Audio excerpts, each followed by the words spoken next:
Eu serei o pai de multidões, tocarei em muitas gerações.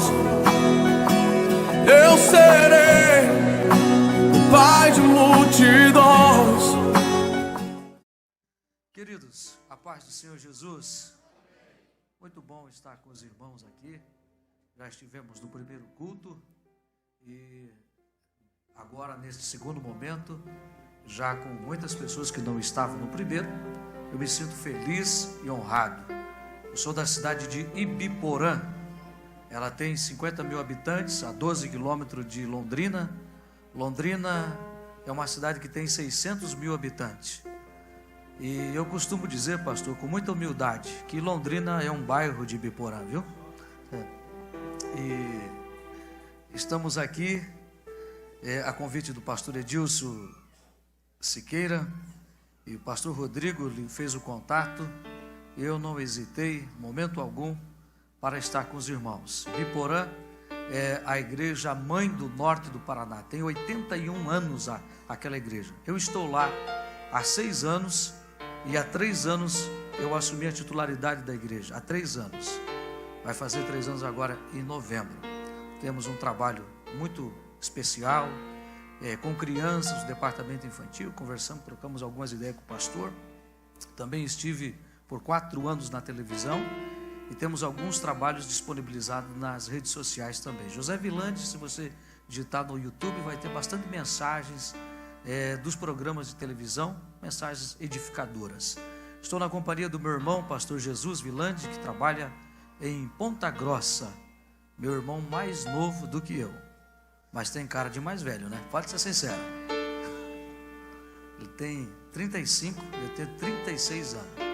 O pastor presidente mais jovem do estado do Paraná. E o mais bonito, é o que a minha esposa disse. Irmãos, eu vou ministrar a palavra do Senhor nesta noite. E eu gostaria de convidá-los a 2 textos das Escrituras. O primeiro eu vou citar, você não precisa procurar, você vai procurar o segundo. Segundo livro do profeta Samuel, capítulo 9.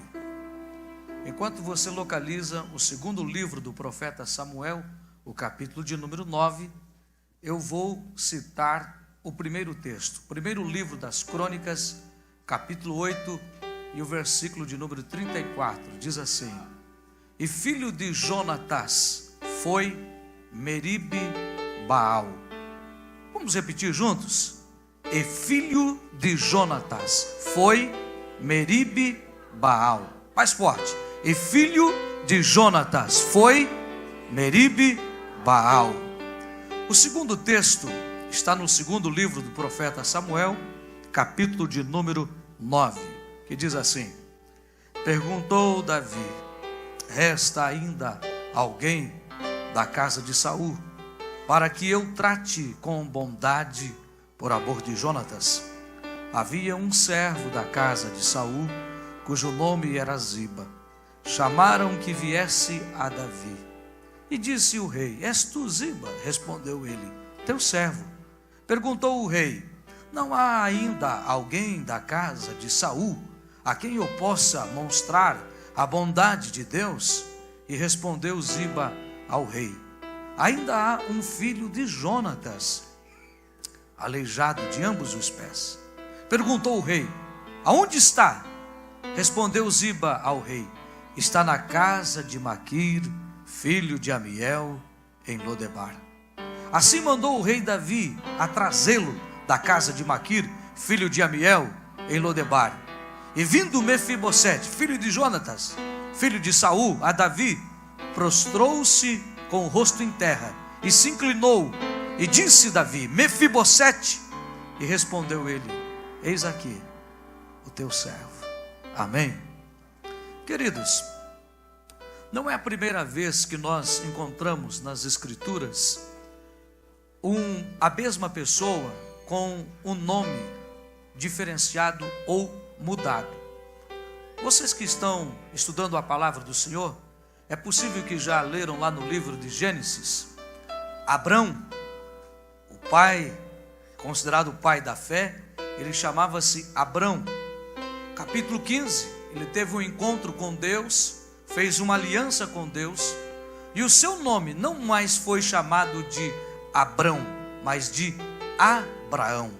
O primeiro nome, Abrão, pai das alturas. O segundo nome, Abraão, pai das nações. Nós encontramos ainda no livro de Gênesis um personagem, neto de Abraão, chamado Jacó, que significa suplantador, enganador, aquele que engana e profere mentiras. Um homem que teve uma vida cheia de trapaças. Mas no capítulo 28 do livro de Gênesis, ele tem um encontro com Deus. E aquele encontro muda a sua vida de maneira tão significativa, que ele saiu do vale de Jaboque e Deus não mais o chamou de Jacó, mas chamou ele de Israel. Ele viu Deus face a face. Ainda no Antigo Testamento nós temos um personagem da história bíblica chamado Gideão, que foi um líder, um juiz, que liderou Israel em muitas conquistas. E a Bíblia diz que ele destruiu os ídolos da casa de seu pai.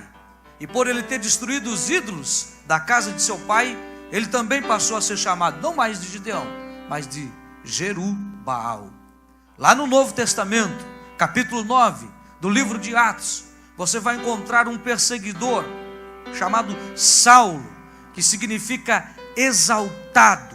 Este homem perseguiu o povo de Deus, até que um dia lá no caminho de Damasco, ele teve um encontro com Jesus. Jesus mudou a sua vida, a sua história, sua realidade, e ele passou a partir do capítulo 12, não mais ser chamado de Saulo, exaltado, mas de Paulo, o pequeno. Veja só, que coisa interessante. Nós estamos diante de um texto. O primeiro trata-se de uma genealogia, a história da família deste homem, chamado Meribe-Baal. Meribe-Baal tem o significado de oposição a Baal, aquele que contende com Baal, aquele que é inimigo de Baal. Quando esse garoto nasceu, as expectativas de Jonatas, que era filho do primeiro rei de Israel, Saul, as expectativas de Jonatas foram depositadas naquele garoto. Ele diz assim: olha, você vai ser aquele que contende com Baal, você vai ser um opositor a Baal, porque Israel serve o único e verdadeiro Deus, o Senhor Jeová. Esta foi a expectativa. Acontecia muito isso, a expectativa da família depositada no filho. E foi isso que o seu pai o desejou quando ele nasceu, tanto que é o nome que está na sua genealogia. Mas a história da Bíblia nos mostra que Saul, o primeiro rei de Israel, e vô de Meribe-Baal, ele reinou em Israel por 40 anos. 2 anos ele esteve na direção do Senhor, mas 38 anos ele saiu fora da vontade do Senhor. Ele afrontou a Deus com os seus pecados, com a idolatria, com o espiritismo. Ele afrontou a Deus, e Deus, por sua vez, deixou que ele conduzisse, porque Deus é um Deus maravilhoso. Ele não determina nada para a pessoa que escolhe e faz as suas decisões. A Bíblia diz que Saul reinou 38 anos fora da direção de Deus. E nos últimos anos, esse homem afrontou ao Senhor e foi para uma batalha sem a presença do Senhor. Ele foi para uma guerra sem contar com a ajuda de Deus por conta dos seus pecados. E lá no capítulo 31 do livro de 1 Samuel, capítulo 31, lá no monte chamado Gilboa, eles estavam lutando contra os filisteus, e Saul começa a perder a batalha, e naquela batalha morrem 3 filhos de Saul: Jonatas, o pai de Meribe-Baal, Melquissua e Abinadab. O rei Saul se vê encurralado naquela terrível batalha e foge de um lado ou de outro, seus guerreiros sendo dizimados pelos filisteus, a arca do Senhor tomada. Aquele homem passa a viver um momento dramático, e tanto que chega um momento da guerra que ele fica só, ele e o seu auxiliar. E ele diz assim: olha, eu não vou morrer pela mão destes incircuncisos, eu quero que você tire a minha vida. Eu costumo dizer que esse rapaz tinha juízo, mesmo com todos os erros do seu líder. Ele diz assim: Deus me guarde de tocar no ungido do Senhor. Ele falou assim: Deus me guarde. Mas como o líder já havia perdido a referência, ele mesmo, ele tira a sua própria vida. Ele coloca o cabo da espada no chão e ele se lança sobre a espada e morreu. Nesse momento, em Israel, lá na cidade de Jerusalém, estava a família do rei, e estava lá Meribe-Baal, que tinha apenas 5 anos de idade. Eu tenho um menino que tem 8 anos, fez 8 anos esta semana, o José Henrique. É a corda do meu coração. Ele faz coisas incríveis. Na evangelização, estava contando ao pastor, ele ganhou 2 coleguinhas esses dias para Jesus na escola, por força do discipulado infantil. Ele ganhou 2 coleguinhas. Ele falou: pai, eu falei de Jesus para aqueles meninos lá, e eu falei o que você falou, que lá no céu tem um rio chamado Rio da Água da Vida, e eu falei que nós ia nadar lá, eu e o senhor. Falei: é verdade, é verdade. Quem contesta teologicamente? Quem contesta? Eu vou nadar lá com José. E se vocês quiserem eu deixo também. Eu falei assim, e os garotos começaram a olhar para ele, ah é? E como é que faz para ir lá? Para ir para lá tem que aceitar Jesus. Para ir no céu, nadar no rio que o papai falou, tem que aceitar Jesus. Vocês já aceitaram? Ainda não, mas vocês querem nadar lá? Queremos. Então tem que aceitar Jesus. Quer aceitar Jesus? Os 2 levantaram as mãos e aceitaram Jesus. Coleguinha de sala. 2 garotos. Quando eu leio esse texto, eu projeto-me na vida do José, com aquela idade de 5 anos de idade, tão inocente, não sabe de onde vêm as coisas, não conhece muito bem a realidade do mundo. Meribe-Baal tinha 5 anos de idade. Ele tinha 5 anos de idade. E ele estava em Jerusalém. O pai dele, o avô e os tios foram mortos no campo de batalha.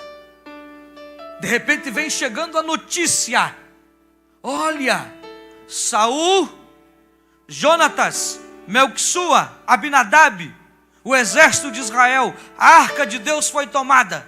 Houve um pânico em Jerusalém. Houve uma perturbação, porque uma invasão de um exército inimigo não tinha nada, não havia ética, não havia absolutamente nada de gentileza. Eles chegavam destruindo tudo. E eles chegam, e eles vêm vindo. E Meribe-Baal tinha 5 anos de idade. Aquela tutora, uma senhora que nós chamamos de babá, que estava segurando ele no colo, foi fugir para salvar a sua vida, ia salvar a vida do garoto. E quando ela sai correndo, ele não tinha nascido aleijado, ele era um menino de 5 anos de idade, herdeiro do trono de Israel, um príncipe. Ele vai sair correndo, ela vai sair correndo para salvar a sua vida e salvar a vida do garoto, e acaba tropeçando e caindo, e derrubou ele no chão. E ele quebrou os 2 pés, e a partir daquele momento, ele ficou aleijado. Ele não nasceu aleijado, ele não nasceu com aquela deficiência, ele ficou, foi uma indução, ele caiu, derrubaram ele, e agora, com 5 anos de idade, irmãos, 5 anos de idade, ele é levado de Jerusalém para um bairro chamado Lodebar. Lodebar significa no hebraico lugar sem pastagem, lugar improdutivo, lugar infrutífero. Ele sai de Jerusalém e é levado para Lodebar com 5 anos de idade. Eu quero que você pense comigo. Todos estão me entendendo? Pode dar um sorriso e dizer amém? Amém? Olha só, 5 anos de idade, ele é tirado de Jerusalém. Ele não entendia muito bem, mas até então, ele era herdeiro do trono. Ele se vestia como príncipe, ele comia como príncipe, ele tinha todo o atendimento de um príncipe, ele era educado como um príncipe.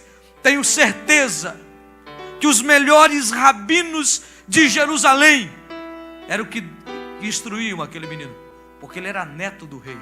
Agora o vô morre, o pai morre, os tio morre, ele sofre um acidente e agora mudam o nome dele. Ele não passa mais a ser chamado, a partir do capítulo 4 do segundo livro de Samuel e o versículo 4, ele não é mais chamado de Meribe-Baal, passam a chamar ele de Mefibosete, que significa vergonha destruidora ou boca da vergonha, segundo a Bíblia de Estudo de Genebra. Boca da vergonha. E ele agora é levado para o norte de Jerusalém, neste lugar chamado lugar Lodebar, lugar infrutífero, sem pastagem. E lá ele passa a viver de favor na casa de Maquir, filho de Amiel. Queridos, eu fico imaginando o que esse jovem, o que essa criança pensava. Até os 5 anos ele tinha tudo. Até os 5 anos ele tinha um pai, a mãe, o avô, as benéficas de um palácio, a educação, a alimentação, o vestuário, o atendimento. E agora ele é levado para o favor, para a misericórdia de um homem que passa a atendê-lo, e ele passa a morar lá. Lá no norte do Paraná, da onde eu venho, as pessoas que moram de favor, geralmente moram na frente ou no fundo, aqui no sul do Brasil, aqui no sul do Paraná. Lá é no fundo também. Eu fico pensando que o cara, aquele Maquir, arrumou um cômodozinho lá, e o menino passou a viver lá, escondido, não entendendo muito bem o que havia acontecido com ele. Interessante que eu li um artigo de uma psiquiatra gaúcha, que ela diz assim: são várias as razões para uma pessoa entrar em depressão. Várias, fatores químicos, circunstanciais e tudo mais. Mas uma pessoa que sofre uma injustiça é uma pessoa que tem uma probabilidade maior de entrar em depressão. Uma pessoa que perde valores essenciais, tais como família, é uma pessoa que tem uma probabilidade maior para entrar em depressão. E uma pessoa que tem o futuro indefinido, não sabe o que vai ser, é uma pessoa que tem uma probabilidade maior de depressão. E eu olhando para essa mensagem, Mefibosete se enquadra nos 3. Ele sofreu uma injustiça, ele não entendia. De repente a vida lhe pregou essa injustiça. Do palácio para a misericórdia de um homem, para morar de favor. Do palácio para o lugar improdutivo, de uma educação com qualidade, de uma vida boa, para um lugar infrutífero e improdutivo. O futuro indefinido. Futuro indefinido porque perdera os pais, o avô, perdera tudo, acabou-se. Irmãos, esse menino tinha sérias e claras razões para ser uma pessoa depressiva e amargurada. Era esse garoto, o Mefibosete. Mas um dia, o rei Davi assume o trono total de Jerusalém. Até então, ele assumiu parcialmente e demorou alguns anos para ele tomar o domínio total de Jerusalém. Mas quando ele assume o domínio total, talvez uma noite fria como essa de terça-feira, ele pergunta para os seus auxiliares, para as pessoas que o acompanhavam: existe alguém da casa de Saul para que eu possa usar da benevolência de Deus para que ele por amor de Jonatas. E havia um servo da casa de Saul, cujo nome era Ziba, e o chamaram. E quando o rei faz a pergunta, ele disse: sim, há um menino, há um rapaz que é aleijado de ambos os pés, e que o nome dele é Mefibosete, e que ele está morando de favor há 17 anos. Há 17 anos que ele está lá na casa de Maquir, filho de Amiel, em Lodebar. O rei diz assim: mande buscar ele, porque hoje eu quero falar com ele. Irmãos, talvez fosse mais uma noite fria de terça-feira, Lodebar na sua rotina normal, aquele cenário escuro, as esperanças mortas, não havia solução, não havia perspectiva alguma, o futuro continuava indefinido, mas de repente, Lodebar é visitada pela carruagem do rei Davi, que bateram na porta da casa de Maquir.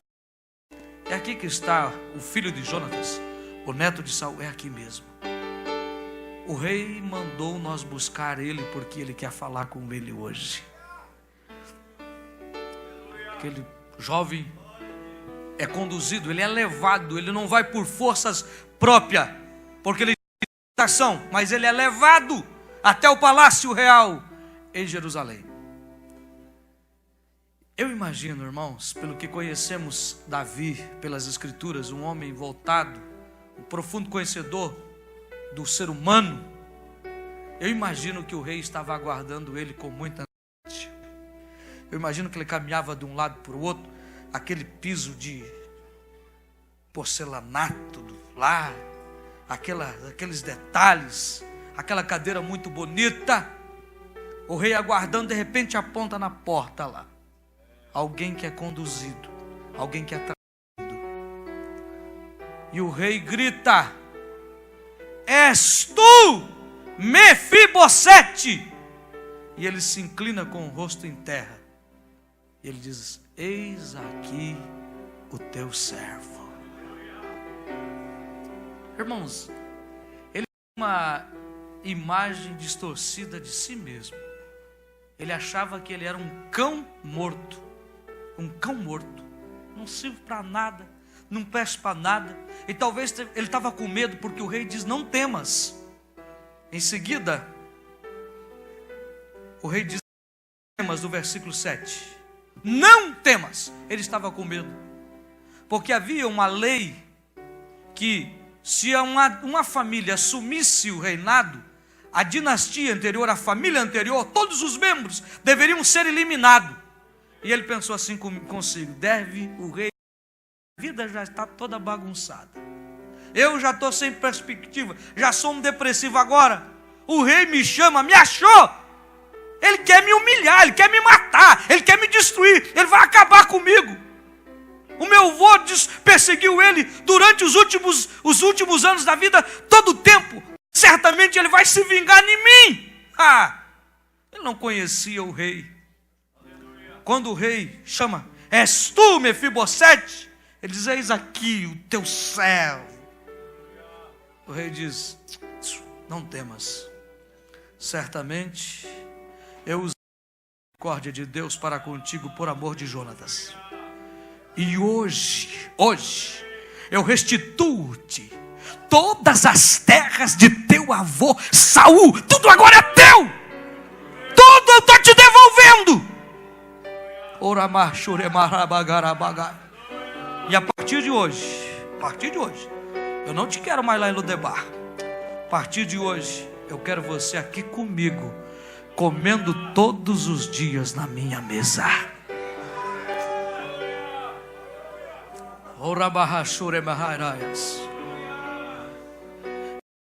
Deus me trouxe aqui nesta noite, não apenas para rever o pastor Edilson, o pastor Rodrigo, o pastor Juarez e outros companheiros, Joel, que eu conheço há tantos anos. Deus me trouxe aqui não para isso apenas.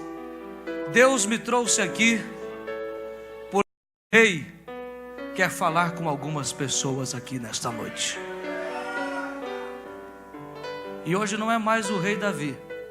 Hoje é o Rei dos Reis e Senhor dos Senhores, Jesus Cristo, que está aqui nesta noite.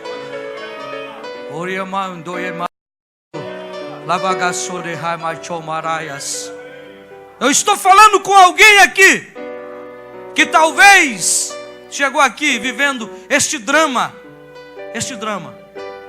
Alguém que teve o nome mudado. Merib Baal, um cantor, uma cantora, um pregador, um servo, uma serva, um homem de Deus, uma mulher de Deus. Alguém que alguém colocou expectativa sobre você, mas em um determinado momento da caminhada, que eu não sei quando, como, e nem você mesmo sabe entender muito bem, mas de repente você caiu. E hoje, você está em Lodebar. Aonde é Lodebar? Lugar improdutivo, lugar sem sonho, lugar sem esperança, lugar sem futuro, lugar com futuro indefinido, um lugar nebuloso, embaçado.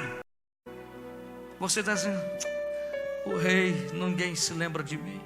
Eu acho que o rei se esqueceu de mim. Eu acho que não existe mais solução para a minha vida. Eu acho que a minha vida é morrer depressivo, amargurado aqui. Eu vim aqui nesta noite te dizer: o rei quer falar com você nesta noite, rapaz. Falar com você hoje, moça. O rei quer falar com você hoje, meu jovem.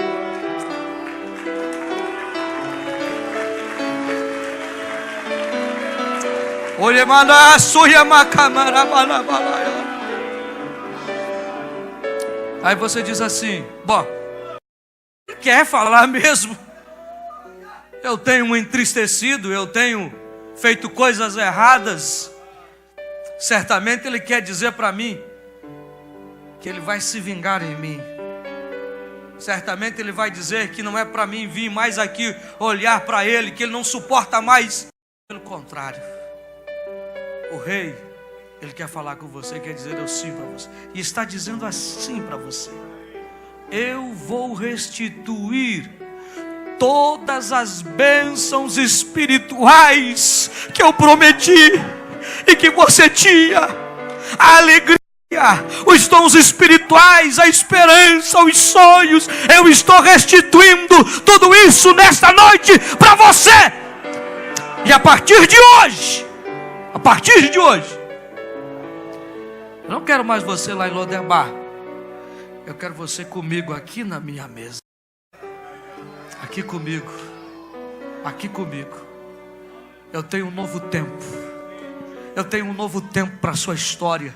Eu tenho um novo tempo para a sua família. Não está nada perdido, não. O que Deus tem reservado para você, você ainda nem começou a receber. Nessa noite, eu creio, pastor Edilson, que Deus começa a restituir pessoas aqui com bênçãos espirituais e bênçãos materiais. Ainda que o mundo e o Brasil estejam em crise, nós estamos em Cristo, e quem está em Cristo conhece o poder da mão poderosa do Senhor. E é chegado o tempo daquele grande templo. É chegado o tempo. O Senhor vai restituir pessoas aqui para construir aquele grande templo que já desceu no seu coração, porque Ele é um Deus que tudo pode. Eu quero que você se coloque em pé em nome de Jesus. Eu sinto a glória de Deus enquanto eu ministro a palavra aqui. Eu sinto a glória de Deus aqui. O rei, eu tenho por certo, pastor Edilson, tenho por certo que muitas pessoas não vieram aqui. Eu tenho por certo que algumas pessoas foram trazidas pelo próprio Espírito Santo.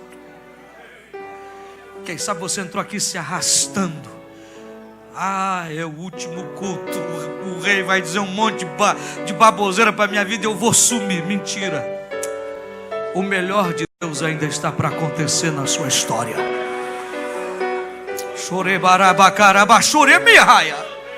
E se essa palavra falou com você, eu quero orar com você. Venha aqui à frente. Pastor, mas eu estou com dificuldades. Venha com dificuldades, porque a mão poderosa do rei vai te acolher. A mão poderosa do rei vai dizer o quanto você é precioso para ele. A mão poderosa do rei está dizendo: eu vou te restituir aquela alegria, aquele dom, aquela esperança, aquele sonho. Pastor, mas eu estou enlodado de tristeza, de amargura, de frustração, de esquecimento. O rei não te esqueceu, ele mandou te chamar aqui nesta noite, porque é um novo tempo para a sua história e para a sua família. Um tempo do palácio. Você é um príncipe do Senhor. Há um tempo do palácio para você agora. A glória de Deus está aqui neste lugar. O Senhor está visitando o seu povo aqui nesta noite com uma palavra de restauração. Deus está levantando algumas pessoas aqui pelo poder da sua palavra.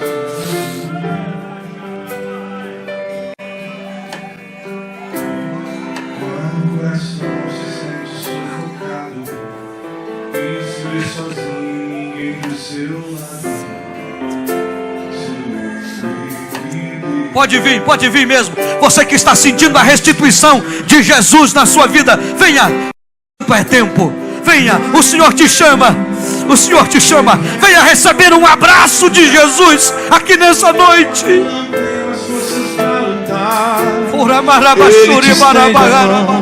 te ajuda a levantar.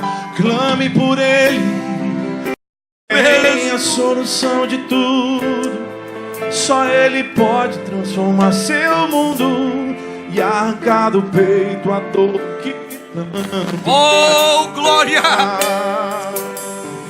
Quando Ele chega, tudo se transforma. Quando Ele ordena, a luta vai embora. Venha mesmo, venha mesmo. Tem que acontecer. O Senhor te abraça. O Senhor te acolhe. Uma vida para Cristo aqui. O Senhor está salvando nesta noite. O Senhor está restituindo nessa noite. Quando Deus quer fazer, pode impedir. Pode parar. Quando Deus quer agir.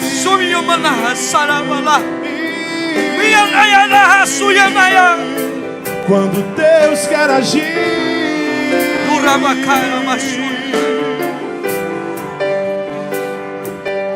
Clame por Ele, que Ele vem correndo te ajudar. Quando não tem mais forças para lutar, Ele te estende a mão, te ajuda a levantar. Oh, clame por Ele, que Ele tem a solução de tudo. Só Ele pode transformar seu mundo e arrancar do peito a dor que tanto faz chorar. Oh, quando Ele chega, tudo se transforma. Quando Ele ordena, a luta vai embora. Quando falar, tem que acontecer, porque é somente Ele o dono do poder. Foi Ele quem falou e o vento obedeceu. Pois foi Ele quem falou e o morto reviveu. Quando Deus quer fazer, ninguém pode impedir, ninguém pode parar. Deus quer agir. E Ele está agindo aqui nessa noite. A glória dEle está aqui nesse lugar. Eu quero que você coloque a mão por cima do ombro do irmão que está ao seu lado agora. E você vai abençoar a vida dele agora. Deus vai renovar vidas aqui no seu Espírito Santo. Você vai sentir a glória do Senhor. Você vai falar em novas línguas aqui. Isto é uma realidade, é para nós agora. É para esse tempo, é para agora. Deus começa a restituir aquilo que você pensou que não havia mais jeito, não tinha mais sonho, não tem mais, eu estou fadado a isso. É mentira. Deus ainda tem uma porta aberta. Deus ainda tem o melhor para o seu povo. Profetiza sobre a vida do seu irmão aí o milagre do Senhor.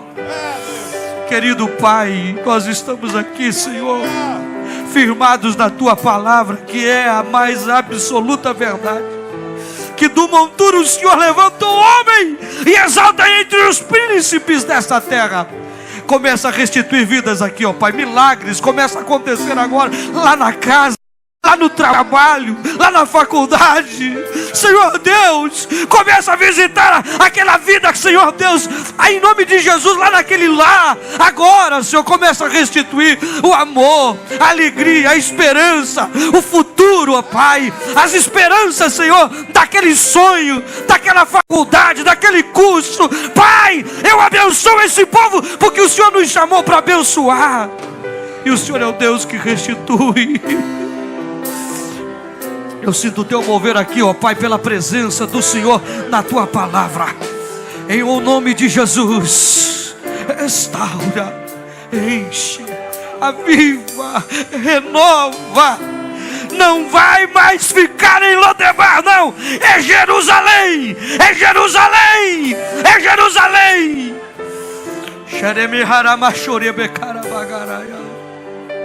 Pelo poder da sua palavra. Em o nome de Jesus. Em o nome de Jesus. Eu serei o pai de multidões, tocarei em muitas gerações. Eu serei